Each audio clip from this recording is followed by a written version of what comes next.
welcome to Fishing Without Bait, where we're continuing our conversation with the delightful Faigie Kobre from New York City.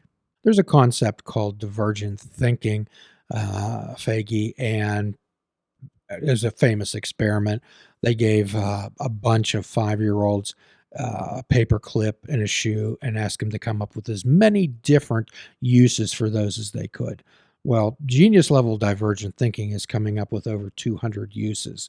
And at the 5-year-olds, 98% of them could come up with over 200 uses. Some of them were, of course, very ridiculous. Very, of course, but they still came up with them. And they tested those same children when they were 10 years old, and 32% had genius level divergent thinking. They tested them again when they were 15 years old. 12% had genius level divergent thinking, and 200,000 adults were tested. 2% had genius level divergent thinking. Now, genius level divergent thinking is not being able to do quadratic equations in your head. Right. It's what you're talking about, creativity, and that creativity, it seems to have been somehow extracted from people. He talked about how the educational system was created for the industrial society. Everything had to be very, very linear and very, very exact, and they never switched it. I'll tell you the truth also, it's much harder to be a creative teacher, to allow kids to really be creative. It's easier to just, okay, this is my lesson and everybody has to learn the same thing. The kind of art that I do, I'm an elementary school art teacher. As I said, I do a program called TAB. It's called Teaching for Artistic Behavior, and it's a choice-based program. I discovered this on Facebook a few years back. So I'm teaching 10 years. It's my 6th year doing this, and it's a choice-based program. The kids are doing drawing, painting, collage, construction with cardboard, fiber arts. And it's funny because the kids sometimes will ask me if I could draw something for them. And I say, no, I can't. What do you mean you're an art teacher? So I call myself an art facilitator, because that's really what I'm doing. Like if a kid wants to draw something, I'll find them something to copy. I have reference books for them to look at. And I'm helping them. I don't need to teach them how to draw something because it's not my thing. It's just helping the kids be creative and get, the most out of it. And if only that's the way education were run, we'd have a very different society. Okay, 1 minute. I made a mistake. It's not Sir Ted Robinson. It's Sir Ken. Okay, and Sir, he was knighted. That's why he's Sir. And his whole thing is do schools kill creativity? I think that was the name of the famous TED Talk. It's Sir Ken Robinson. Sorry. Well, Fergie, I heard a quote about describe the best teacher is one who tells you where to look, but doesn't tell you what to see. Yeah. Get kids to think. That's why that's why so many adults are so stuck and can't think and can't change. Because when we spoke, you were telling me about people that just have such a hard time changing because they were always taught, just follow the rules, do everything this way. If you were never taught to try to be flexible and to change, it's very hard.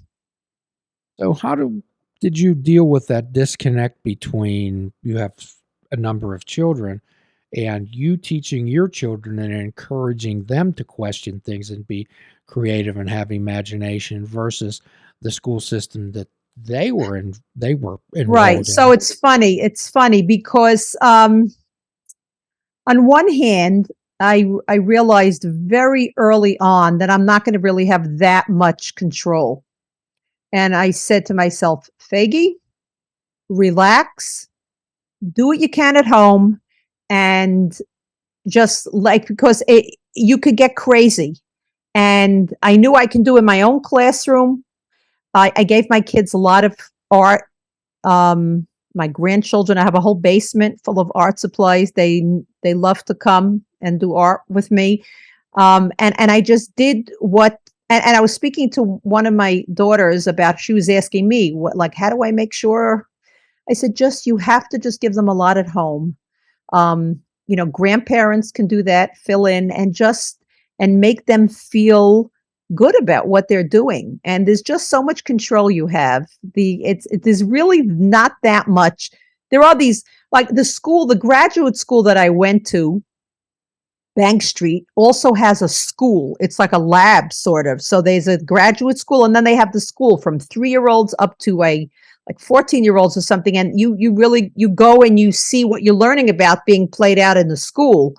And being able to go to a school like that, it costs about $1 gazillion. And and they don't accept everybody. So that's like the most amazing education. If only I had had that. If only I could have given that to my kids. But it's really not for everybody.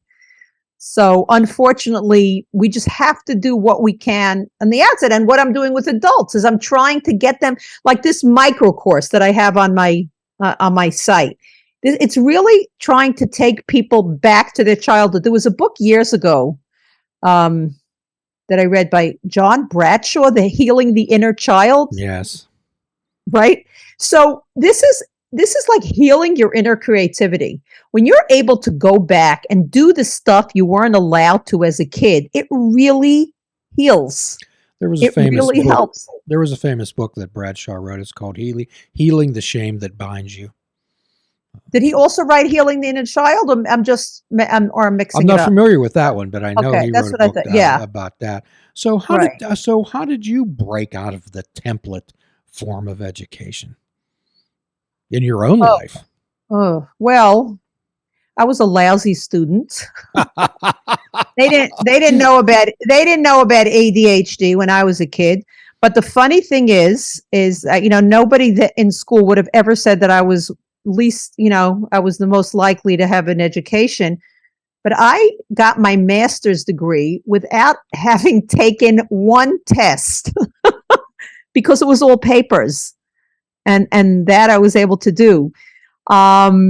So I kind of, I've always just like my parents were pretty, they let me kind of do my thing. I got into photography when I was a young kid. I had a dark room in my basement. My mother let me, put all my chemicals and all the stuff around. I'd yell up, close the door, if they were opening it up, because any light would ruin the picture that was coming out on the paper. I just kind of did my own thing. I you know I I took courses, whatever. I have a lot of interests. It's interesting because they find that a lot of times people with ADD. It's interesting because like I was terrible in school, but if I find something that interests me, like when I got into internet marketing, I was watching the most boring technical videos, and my kids were fascinated how I would just sit there and watch them for hours because it interests me. I have a lot of interests and I follow those interests. And I think interests are so important, especially as we age. It's good for your mind. It keeps your mind more elastic. Well, it sounds like your parents didn't stifle creativity. For sure. For sure.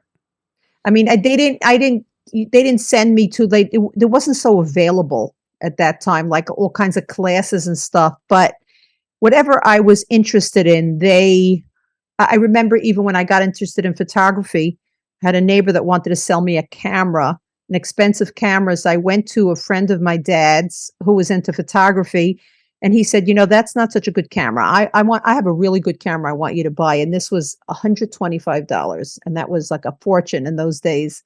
And, I went home and I begged my parents, I'll pay you back if you loan me the money. And they did. They took that leap of faith. And they loaned me the money and I bought it. And I started taking pictures of all my friends and charging $1 a picture and going babysitting. And I made that back that money pretty quickly.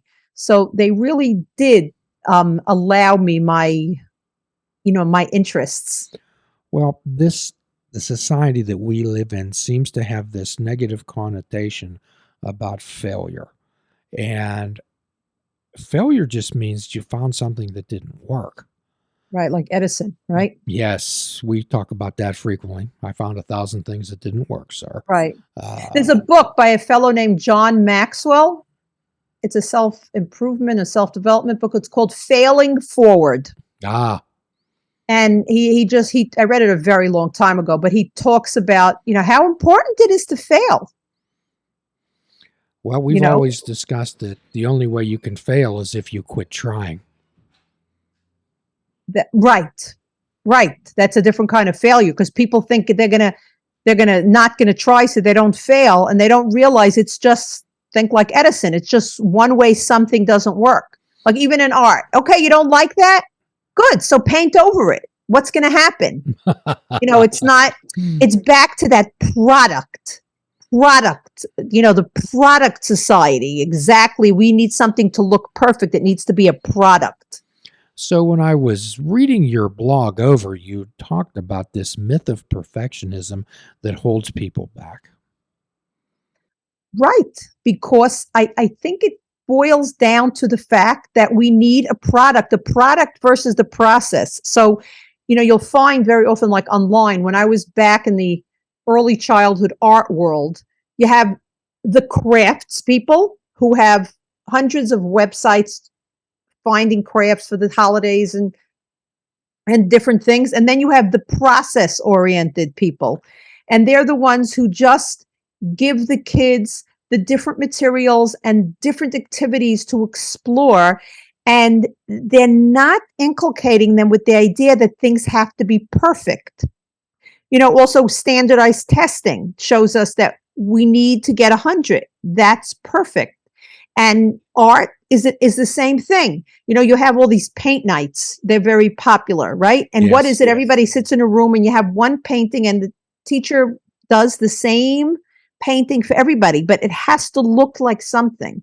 It's not, it's funny. I'm in the middle of there's a well-known painter, an artist. I think his name is Nicholas Wilton. I'm in the middle of he launches this big course every year, but he gives a lot of he does these videos teaching you concepts, and I'm in the middle of watching them because it's just so fascinating. And he teaches you some really great concepts, but it's not about perfection. It's about, let's say, variety. You want to do shapes, do a big one and a small one and a medium to add interest, but it's not about making the apple. Like years ago, I invited people in my neighborhood to come look to see if they wanted to join my class. So I had all ages. I had teenagers, and I had a woman who was, at the time, she was in her 60s. She was extremely frustrated after my class. I was doing all these like relaxed kind of art, and she was like scribbling very hard. She said, "I thought you were going to teach us how to make an apple." She wanted to know how to make something, because the world she grew up in, that's what art is. Art is something. Art is not for process, it's for product. And I think people can get out of their perfectionism if they learn to, let's say they want to get into just painting. They can Google color schemes, right? And they could say, okay, that's a nice color scheme. I'm going to get paints in that color. They can go to Walmart and pick up for 50 cents the apple barrel paints, and they can just paint stripes or circles in those colors. It's going to look beautiful because you're using the right color scheme and you're just putting the colors together. And it doesn't have to be perfect because it doesn't matter. You're not trying to get the apple or the chair or whatever it is. Well, my hope is that all of our listeners and the people who view this can get a sense of the passion in your voice and in your face that I'm feeling. It's a beautiful thing. Yeah, I just it's a gift that I wish everybody would grab onto, because it's available for everybody. Like I say, it's not fair. Art is not just for artists. And it's really not fair that artists have cornered the market. Art is for everyone. And people should not say, just like some people, they'll only listen to music, right? They're not going to try to play music. And some people with art, they just want to go to museums. They just want to look at art. This is something else. Even though there are plenty of people that do musical therapy and talk about how enhancing. That is for your mental health also, but I don't really know enough about it. But art. So there's the professionals and there's the museums, and then there's using art for healing. Get back into your childhood, get those sensory feelings, create art, move on. There's hundreds of different art forms that you can get involved in once you get rid of your perfectionistic tendencies. Well, we lose that beginner's mind somewhere along. We often talk about in my world an expert's mind, which is like a racehorse with blinders on. They can do one thing and do it well, but without Right. any exploring any possibilities. Where the wonder of a 3 or 4-year-old child that sees things that's just amazed every time they look at something. I have a 9-year-old granddaughter, a 7-year-old grandson, and a 4-year-old granddaughter, and they love to give me their paintings or their drawings, Yeah. and they love this. They love to show them to Uh-huh. me, and I love to put them up, and I love to look at them. Uh-huh. But they're Yeah. so proud of what they do. Right. I think that's amazing. So tell me what type of nurturing you did with your children to encourage their creativity, where at school a lot of times we're learning by rote.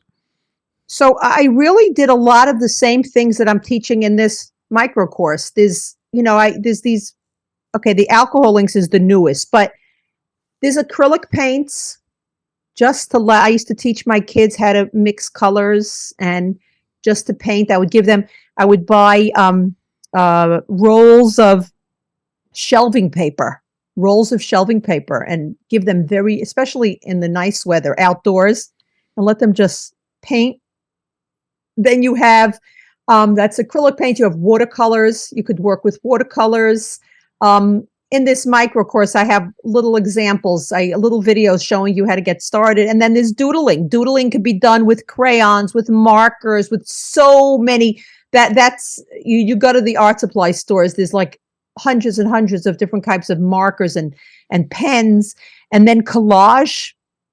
Collage is a lot of fun. It's ripping papers, it's cutting papers, it's magazines, it's shapes. And then I have this new thing is alcoholing. I happen to have something over here. This is, I don't know if you can see the colors. Yes, very much so. Very, very Vivid colors. vibrant. Yeah, alcohol inks is very, very vibrant, and it's not so controllable, which is also great for people that are trying to get rid of their perfectionistic tendencies. But really, anything that, let's say, if whatever I have on my micro course can be used for kids too. If people want to do it with their kids, with their grandkids, it's certainly not just for adults, because I'm trying to take you back to your childhood so you can create together with your kids and your grandkids. You must have been the cool mom. Now I'm a cool grandmom. Well, I have a hunch that's what your grandchildren tell their friends. Well, sometimes my kids tell me I'm crazy. Ma. Nobody else would do that. Okay, come on, kids, let's go downstairs. We're gonna paint.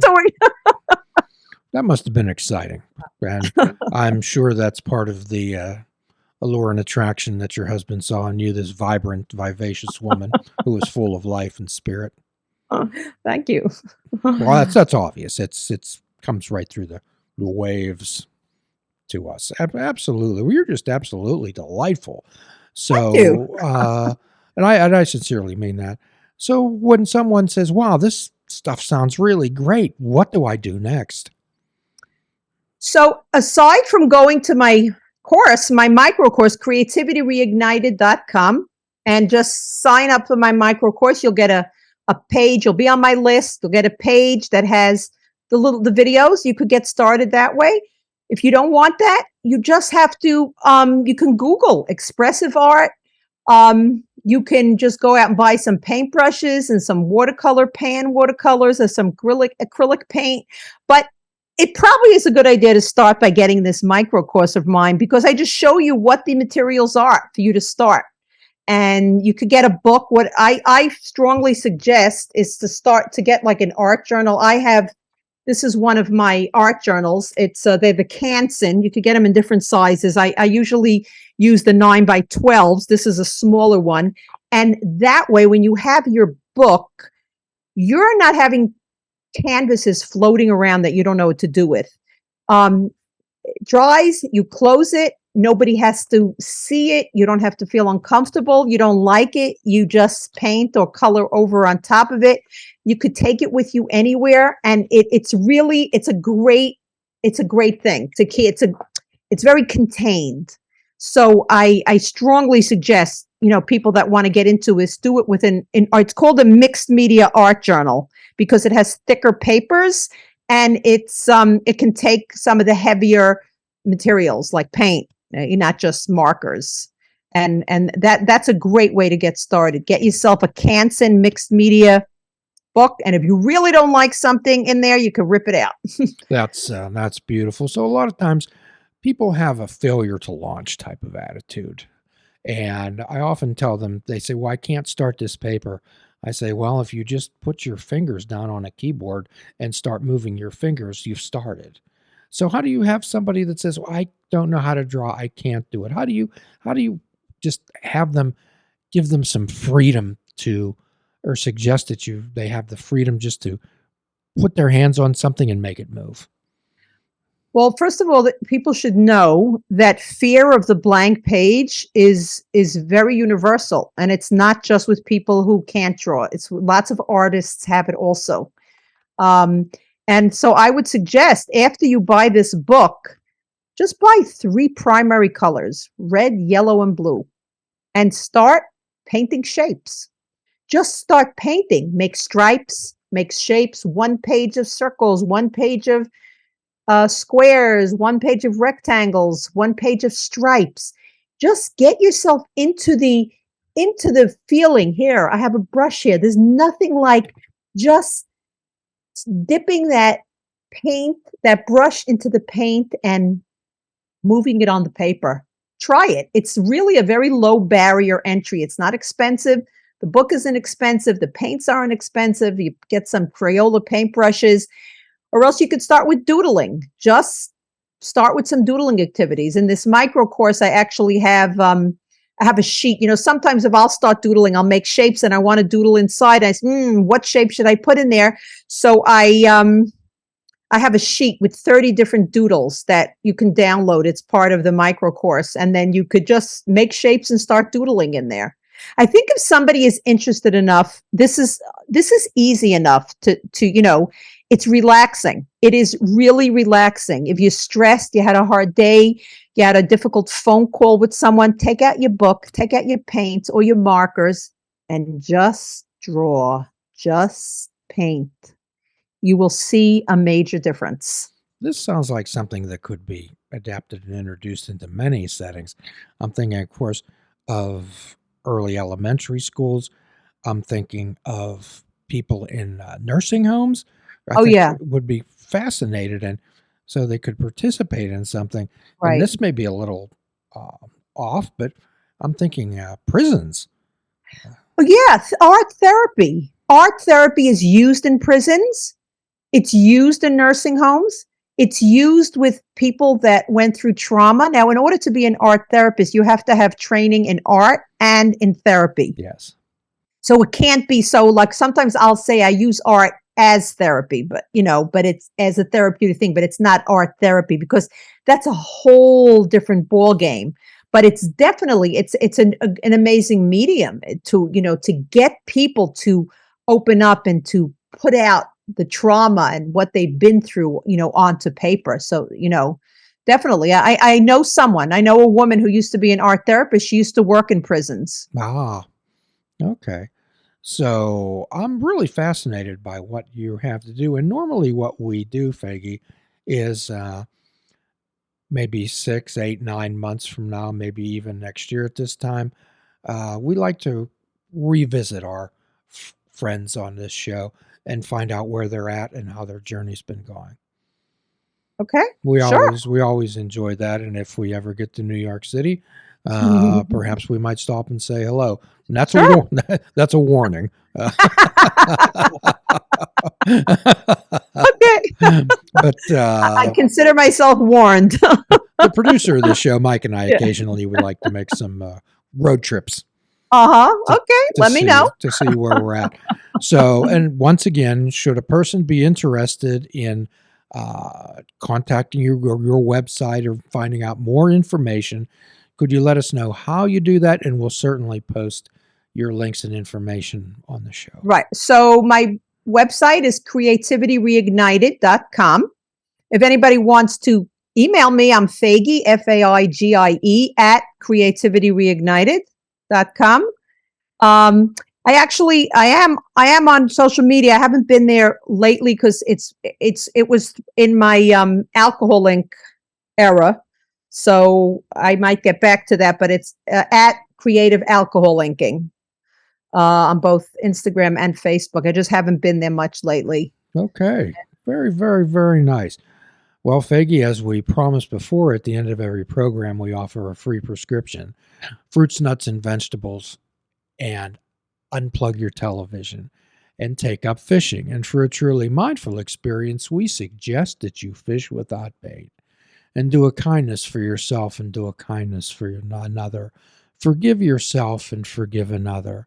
If we're all not God's children, none of us are God's children. Till all of us are free, none of us are free. Be good to yourself, my friends. Namaste.